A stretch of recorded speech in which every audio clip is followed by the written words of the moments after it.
उधर ट्रम्पा पगलाई ले छुट्टा साढ़ बनल है, हमारा किसान तबाह हो जाएगा। भारत ने कहा है जाके एग्रीकल्चर समझौता कर लिया है अमेरिका से। भारत ने कर 50 बिलियन डॉलर का व्यापार करेंगे। उधर ट्रम्पा बोला है कि 45 बिलियन डॉलर का हम बेचेंगे। इसका मतलब 50 का हम लोग बेचेंगे। तो जयशंकर साहब कह रहे हैं उद्योग मंत्री से पूछ लीजिए, वाणिज्य मंत्री से। वाणिज्य मंत्री को पूछा गया था, वो जयशंकर साहब से पूछ लीजिए। ये गुंची खेल रहा है लोग। लेकिन ट्रम्प में एक अच्छाई जानते हो क्या है?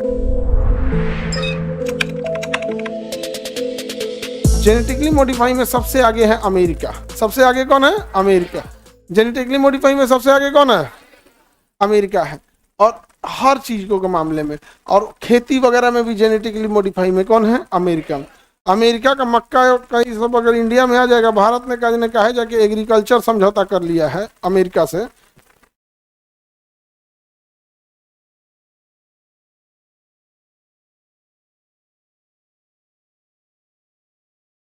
अमेरिका का जो जेनेटिकली मॉडिफाई है या एग्रीकल्चर प्रोडक्ट है वो बहुत ज़्यादा मतलब जेनेटिकली मॉडिफाई है। अमेरिका का डेयरी प्रोडक्ट, और भारत सरकार पता नहीं क्या है, अमेरिका से एग्रीकल्चर दबाव में आके एग्रीकल्चर चीज़ें खोल रही है। हमारा किसान तबाह हो जाएगा। उसके पास हमसे 3 गुना बड़ा एरिया है। अमेरिका के पास हमसे 3 गुना बड़ा क्या है? एरिया हमसे 3 गुना बड़ा है। जनसंख्या केवल 35 करोड़ है। हम लोग क्या 150 करोड़। उसके पास कितने का है? 35 करोड़। तो जनसंख्या भी एक कम है, और ज्यादातर जनसंख्या अमीर है। ना उनको राशन पे बांटना है, ना कुछ बांटना है सब। अगर वहां से गेहूं आएगा ना तो 12 से 13 रुपए किलो गेहूं पहुंचा देगा। यहाँ 12-13 रुपए गेहूं जब पहुंचा देगा तो अब आप बताओ, कोई भी व्यापारी है यहाँ के किसान से खरीदेगा कि अमेरिका वाला खरीद लेगा? एग्जैक्ट वही हाल होगा जैसे हम लोग चाइनीज मोबाइल खरीदने लगे। भैया यहाँ का मोबाइल बनेगा देखो तो महंगा होगा और कोनो गत का नहीं रहेगा। वैसे ही वहां पे यही होगा। डेयरी प्रोडक्ट में, वहां पे डेयरी प्रोडक्ट में दूध थोड़े बेचने आएगा, पनीर बेचेगा, चीज बेचेगा, घी, बटर, ये सब जो चीजें जो उसकी सेल्फ लाइफ ज्यादा होती है उसको निपटा देगा। कहेगा दूध आप लोग यहाँ रख लीजिए। समझ में आ गया? डेयरी प्रोडक्ट भारत को और एग्रीकल्चर नहीं खोलना चाहिए। लेकिन अमेरिका भारत पे इतना दबाव बना रहा है, पता नहीं क्या इतना दबाव बना के रख दिया कि भारत सरकार को अंततः एग्रीकल्चर करना पड़ा। और अभी भारत ने कर 50 बिलियन डॉलर का व्यापार करेंगे। उधर ट्रम्पा बोला है कि 45 बिलियन डॉलर का हम बेचेंगे। इसका मतलब 5-6 का हम लोग बेचेंगे। हमारे यहाँ इंडियन गवर्नमेंट से पूछा गया कि आप बताइए, तो जयशंकर साहब कह रहे हैं उद्योग मंत्री से पूछ लीजिए, वाणिज्य मंत्री से। वाणिज्य मंत्री को पूछा गया था, वो जयशंकर साहब से पूछ लीजिए। ये गुंची खेल रहा है लोग ऐसे से। और उधर ट्रम्पा पगलाई ले छुट्टा साढ़ बनल है, वो पते नहीं चल रहा है। लेकिन ट्रम्प में एक अच्छाई जानते हो क्या है? उसको गरियाओ या कुछ को, मीडिया के सामने आता है, मीडिया लोग खुल के सवाल पूछ सकते हैं। समझ गए कि नहीं? हमारे यहाँ के प्रधानमंत्री या मुख्यमंत्री मीडिया के सामने नहीं आते हैं। मीडिया के सामने कहाँ आते हैं? उनके फेवरेट कुछ मीडिया वाले हैं जो उनके ऑफिस में जाके सब सेट कर लेते हैं। फिर वीडियो शूट होता है, उसके बाद कट होता है, फिर उनके ऑफिस जाता है, फिर उनकी पॉलिटिकल टीम देखती है कि ये वाला काट दीजिए, ये वाला जोड़ दीजिए। और उसके बाद फिर भी कभी कभी कुछ गलती बोला जाता है कि कोई चाय पकौड़ा बेच रहा है तो रोजगार मानेंगे कि नहीं मानेंगे, गड़बड़ा जाता है। लेकिन यूएस वाले में चाहे जितना भी खराबी है, सोचो यूएस का सुप्रीम कोर्ट कितना पावरफुल है कि एप्स्टीन फाइल को रिलीज करा दिया, जबकि उसमें दुनिया के सबसे अमीर, सबसे ताकतवर लोग थे। इसका मतलब वहां के कोर्ट को देख रहे हो, और हमारे यहाँ का कोर्ट है, विधायक रेपिस्ट को जमानत दे दिया, रेपिस्ट को जमानत दे दिया। नहीं समझ में गया? अब अलग अलग।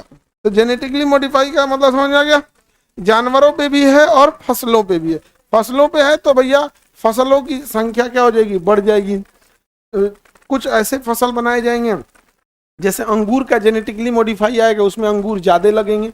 तो जेनेटिकली मॉडिफाई करके हम यही करते हैं कि वो रेसिस्ट हो जाए, मतलब वातावरण को झेल ले जाए और पैदावार बढ़ जाए। देखिए खेती में किस तरह का लॉस होता है, वो मौसम या कीटनाशक या कीट को नहीं झेल पाता है, पहला लॉस। दूसरा लॉस, उसका प्रोडक्शन ही कम हो जाता है। जेनेटिकली मॉडिफाई में हम यही कर देते हैं। जेनेटिकली मॉडिफाई में हम क्या करते हैं कि उसको पैदावार बढ़ाते हैं, और उसमें कुछ ऐसे जेनेटिक्स बना देते हैं जो बीमारी और दवाओं को झेल ले जाए। दवाओं को क्या करें? झेल ले जाए। तो हम एक ऐसा जीन इसमें डालें जिससे प्रोडक्शन भी बन जाए और एक ऐसा जीन इसमें इम्प्लांट कर दिए जो दवाओं के प्रभाव को क्या कर जाए, झेल ले जाए। अब जब हम ऐसा बना देंगे, अब उसको खेत में लगाएंगे तो उसका पैदावार भी बढ़ेगा, और दवा छिड़केंगे तो उसको झेल भी ले जाएगा। लेकिन जो खरपतवार है वो दवा नहीं झेल पाएगा। इसलिए 2,4-D, सीमाजीन, क्विटाकोर जब हम छिड़कते हैं तो जो खरपतवार फालतू पौधे निकले हैं अगल बगल में वो तो झेल नहीं पाते, मर जाते हैं। और जो हम पौधा बोए हैं वो जेनेटिकली मॉडिफाई है, और उसको पता है कि ये बीमारी को हमको क्या कर लेना है, झेल ले जाना है। नहीं समझ में आ गया? जैसे हम लोगों को ये ऐसे मिर्चा चटा दे तो सुसुआ के रह जाएंगे लोग, कोई दिक्कत नहीं है। कोनो छोट लेकर के मिर्चा चटा दे, निपट जाएगा? नहीं निपट जाएगा, निपट जाएगा बेचारा। बेचारा छोटका लड़का सब रोता है सब तो पता नहीं चलता ना काय लिए रो रहा है सब। हाँ, तो ये जेनेटिकली मॉडिफाई पौधे में भी होता है, जेनेटिकली मॉडिफाई जानवरों में भी होता है। भारत में जानवरों को मॉडिफाई करना बैन है। जीने ह्यूमन में जेनेटिक मॉडिफाई पॉसिबल है, बट भारत ने रोक लगाया है। वो कुछ और बना देगा तब क्या होगा? क्रिस 3 मूवी देखे हैं? उसमें ह्यूमन का जेनेटिकली मॉडिफाई किया था, उसमें मेरी बहन भी है। समझ में आ गया कि नहीं आ गया? मेरी उसमें बहन भी है यहाँ पे। और एग्जैक्ट जो उसके अंदर का लक्षण है ना, उस फिल्म में बाहर ले आके दिखाया गया है। एग्जैक्ट वो एक्चुअल वही है, वो उसको मॉडिफाई नहीं किया गया, उसको ओरिजिनल दिखाया गया। अभी मॉडिफाइड है वो। उस फिल्म में मेरी बहन भी है। और विवेक ओबराय मेन गुंडा रहता है, वैज्ञानिक रहता है उसमें। वो मानव पे रिसर्च करता है, और मेढक का जीभ मानव में जेनेटिकली मॉडिफाई करके लगा देता है। मेढक का जीभ मिली सेकंड में रिएक्शन करके जीभ से ऐसे चीजों को खींच लेता है। अब मेढक के जीभ को और फिर उसको लंबा करके जेनेटिकली मॉडिफाई कर देता है, किसी चीज को ऐसे जीभ से खींच लेता है।